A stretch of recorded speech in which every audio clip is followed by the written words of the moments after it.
Yeah, so here we are at Eagle Pass, and we're going to be meeting with the sort of major officials and law enforcement responsible for the border, and just hear directly from them and see exactly what's going on for yourself. So with that, let's begin. Yes, I'm Tony Gonzalez. I'm the local congressman here in the district. My district is 823 miles of the southern border, places like Eagle Pass, El Paso, Uvalde, Del Rio. We've been at the epicenter of this border crisis. What I'd really like to share is a lot of my sheriffs and local elected officials are being forgotten. Their stories aren't getting out. Some stories are, but a lot of stories aren't. The first person I'd like to hear from is Randy Brown, who is the sheriff of Medina County. It's about an hour away from, about 100 miles away from here. And Randy's behind us now. You want to come over here, Randy? And just the question I have is what's happening in your county? This is 100 miles away. And just imagine, like, you're just talking to America here, and people just want to understand exactly what's going on, but assume that people do not know what's going on. Well, you got to go back some time, and whenever the open border policies from the White House kind of got thrown out there, we've been overrun. How long was that? How long ago was that? What year was that? 2 years ago. We're on our third year. We've been battling it for 2 years, and okay. So you're saying there's been an open border policy essentially for the past 2 years? It's an invitation. An invitation. That's how I read it. That's how it was told from the White House. So okay.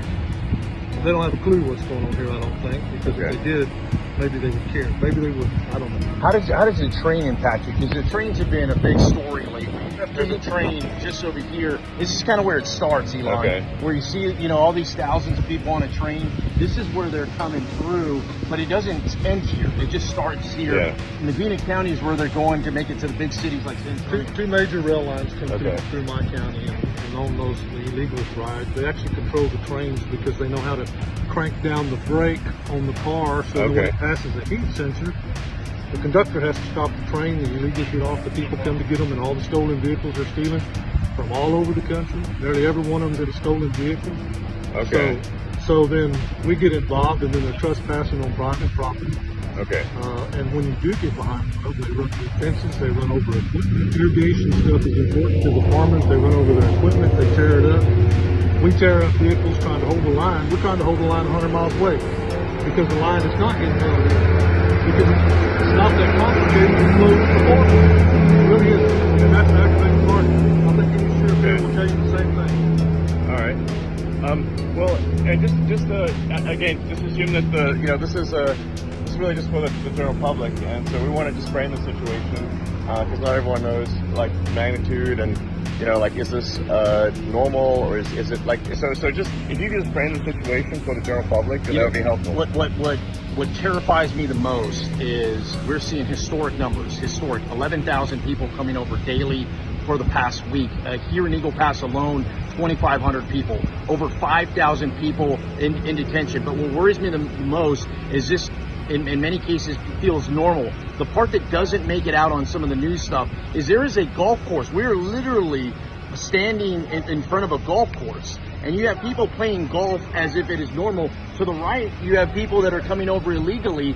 I mean, it is upside down. And like Elon said earlier, I believe in legal immigration. I think legal immigration is important. And what happens is when you grant people that have come over illegally these different opportunities, you completely undermine the legal system. I think like the stuff we were talking about in the car, the magnitude of the situation. The magnitude of it, yeah. So it's like the fact that we are seeing all-time highs in the legal process, that ramp is increasing. Yes. So these are really important points because the public isn't. I think it's not necessarily clear to the public.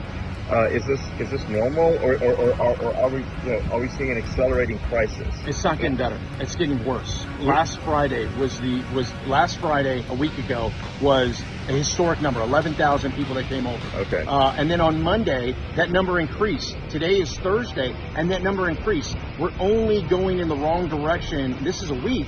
What happens 2 weeks from now? It's the wrong way. Okay.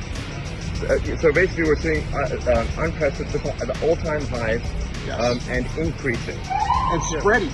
Yes. It's not in just one area. It's not just like it's just one city or one town, and not even one state anymore. You know, it's not, we're talking about New York today, but Chicago, you're hearing it there, LA, Denver. There's all these other places where it's just spreading, just continues to get bubbling up. And just to quantify it, I think you said 2,000 a day or something. Just in this location. Just here, yeah, just here. So that's like over 700,000 a year.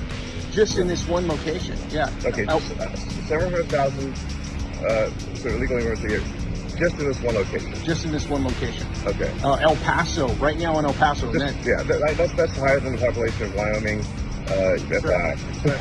Yes. Yeah. Okay, that's just one location. What is the total number from all locations roughly per In the year? millions. I mean, it's literally millions, and those are just the folks that we know every day. What about all the others? That's just who was actually processed. Yes, the gotaways are the ones that you know. Yeah, so meaning that like the actual number is much higher. Much higher. Okay, that's very important for people to know. Yeah. That the actual number is much higher. Is official number something like 2 million or something? Where is it? It varies, and it depends on who you ask. But Okay. I've seen it as high as 2.6 million, and that number just every year for the past 3 years has almost doubled. You know, it was like 1.1, and then it's just doubling year after year. It's compounding year after year because it's not just one part of the world either. It's all parts of the world that are coming. In El Paso. Yeah, I think that's actually an important point to make because you know, sometimes people think, well, people are coming from Mexico, but this is not the case. Not the case at all. The reality is that if this is an open border for all of Earth. All of Earth. And just, you know, so there's roughly 350 million people in the U.S., but there's 8 billion people on Earth. Yes. This is an open border to 8 billion people. Yes. And so, in fact, I believe it's a small minority, or it's a minority. It's a small percentage that are actually coming from Mexico. Yeah. That are Mexican. That's true. Yes. Okay. Sheriff Zertuche, how many, I mean, this is how close are you to the border? 60 miles? 68 miles from the border. 58 miles from the border. That's right. What type of nationalities are coming through your county? We're seeing anywhere from Honduras, El Salvador, I believe Ecuador, stuff like that. Even some It's pretty much every country, right? Pretty much every country. Yeah. It's very rare that we see anybody just from Mexico. Oh, it's actually rare to see anyone from Mexico. And then I'm 68 miles from the border. I'm 80 miles south of here from Eagle Pass. How big is your workforce? How big is the sheriff's office? Our patrol staff's only 16 strong. 16 total. Okay. How many do you have on call at one time? Maybe 2 at the most. Two law enforcement officers to tackle. I mean, some of these counties that I represent, they're size of states, and they've got 2 or 3 people trying to tackle it all. This is where the local community just feel completely overwhelmed because Border Patrol agents used to be the front line, and now they're here. They're under the bridge. They're processing folks, so they're completely out of the game. So these law enforcement, the local law enforcement officers, are carrying all the weight. My county alone is 1,500 square miles. And Right. So that's not possible, really. It's very difficult to handle. Yeah. Okay. And so and just it's worth going over a bunch of things that you mentioned to me, which is like there's almost no repatriation. Right. This is another thing that I found surprising. Basically, once somebody gets in, they're in. Yes. There's essentially there's in theory repatriation, in theory flying back.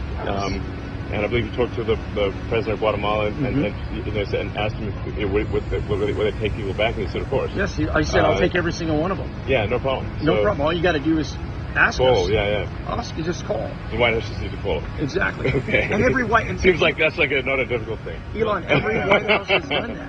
Okay. Whether it was Trump, whether it was Obama, whether it was Clinton, whether it was Bush, every single White House has had a border issue, and every single one has had to handle it the same way. Okay. By essentially going, we can't let everybody in because it's going to overwhelm us. You're going to abide by the laws, and if you don't qualify for asylum, we're going to send you back. And as soon as you start doing that, it alleviates the stress. This administration hasn't done that yet.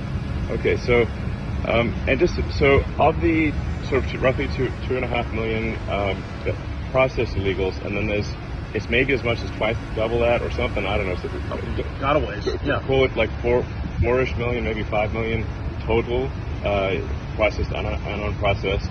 how many of the 4 or 5 million legal immigrants are sent back to their countries every year? I'll give you an example. Here in Del Rio sector is one of 9 sectors. Okay, we're getting about 2,500 people coming over illegally a day, and we are repatriating or sending 0 back. Zero. So Not, zero is quite a small number. yeah, exactly. Okay, that's just literally 0. So 0. basically, there's no repatriation. What is happening is This is insane. What is happening is, at best, they will send people to other parts of the border. That's Okay. not back to where the country of origin. That's to Laredo or El Paso. Okay. In worst case scenario, and I want to bring in the mayor here, the worst case scenario is where they're at. You bubble to a point where there's nowhere else to send them. So what you end up doing is you release them into the street. Imagine what that does to your local community. This is the mayor How of you Eagle doing? Pass. Welcome to Eagle Pass. Orlando Salinas, mayor of the city of Eagle Pass, and it's been a rough. Oh, nice town. Thank you. Yeah, It is. just FYI, in case people are wondering whether Eagle Pass was like a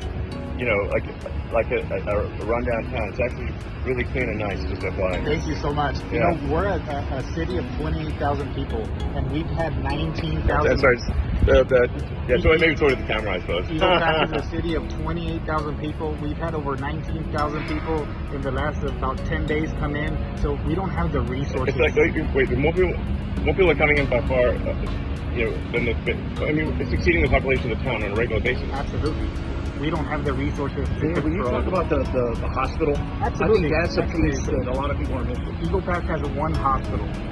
So you have thousands of people visiting this hospital. People are getting frustrated. The safety's taking a toll. People can't get medical care, our local constituents, because they're treating people that are coming in from other countries.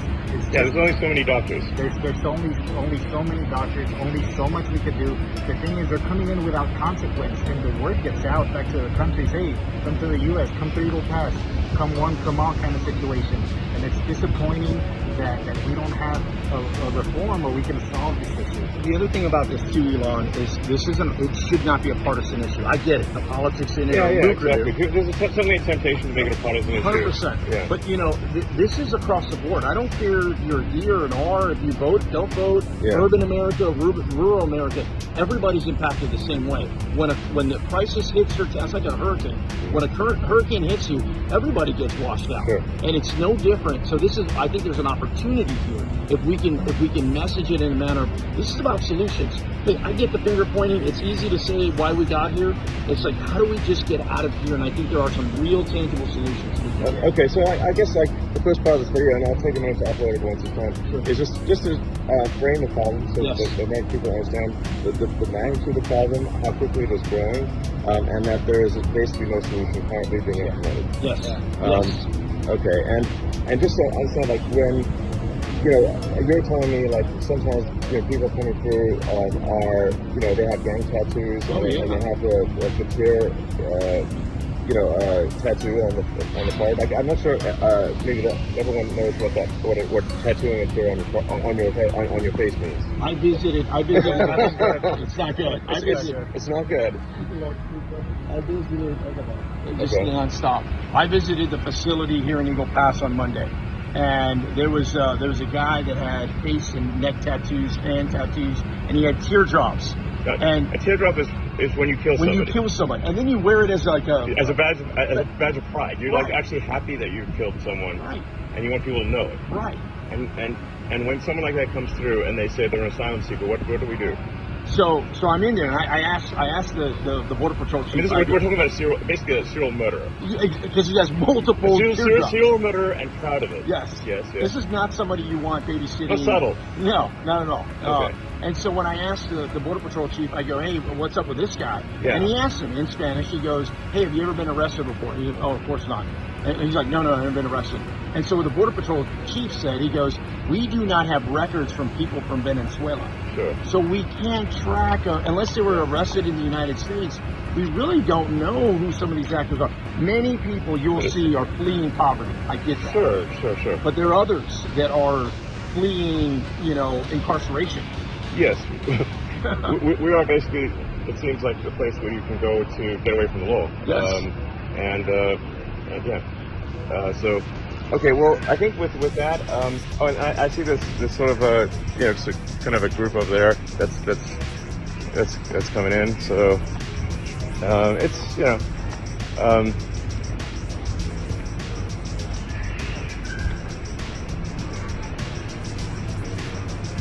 so this sort of I don't know if you could really see it. I'll try to switch it around.